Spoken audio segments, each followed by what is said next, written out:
Cela fait maintenant plusieurs siècles que le Portugal et le Royaume-Uni commercent du Porto, ce vin muté, sucré, qui fait la fierté de la ville du même nom. Ce sont d'ailleurs des familles britanniques qui ont développé la viticulture dans la vallée du Douro au XVIIe siècle. Cette industrie a survécu aux diverses maladies de la vigne, aux assassinats, aux révolutions et à la dictature, mais aujourd'hui, elle est confrontée à une nouvelle menace. Le Brexit est une perturbation majeure. Dans notre industrie, depuis le vote de juin 2016, nous avons vu la valeur de la livre sterling chuter de 15%. C'est parfaitement possible qu'en cas de Brexit dur, la livre baisse encore de 15%. Ce serait une calamité pour notre entreprise car la seule façon pour nous de continuer serait d'augmenter les prix. Et je ne pense pas que les clients britanniques soient d'accord de payer 15% de plus pour un verre de Porto. Donc nos affaires pourraient être divisées de moitié, ce qui est grave. Le marché britannique est l'un des plus importants pour les exportations de Porto. Il représente par exemple 25% des ventes de l'entreprise Taylor.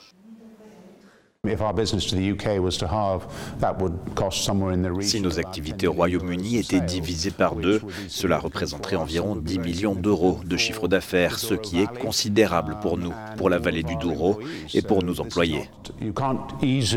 Ce n'est pas facile de trouver des nouveaux marchés, cela prend du temps. Si nous optons pour l'accord de Mme May ou pour un Brexit dur, les 4 prochaines années seront très incertaines et il sera difficile de faire des affaires.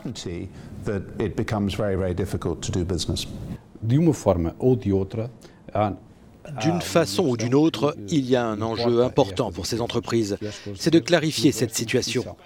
Car en réalité, plus que de savoir ce qu'il va se passer avec le Brexit, il est essentiel de savoir comment nous allons gérer ce nouveau marché avec les nouvelles politiques européennes.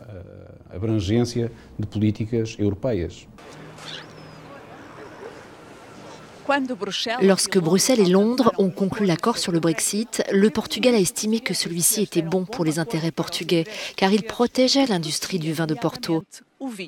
Mais maintenant que l'accord est remis en cause, l'incertitude est plus que jamais le mot-clé pour ce commerce historique entre le Portugal et le Royaume-Uni.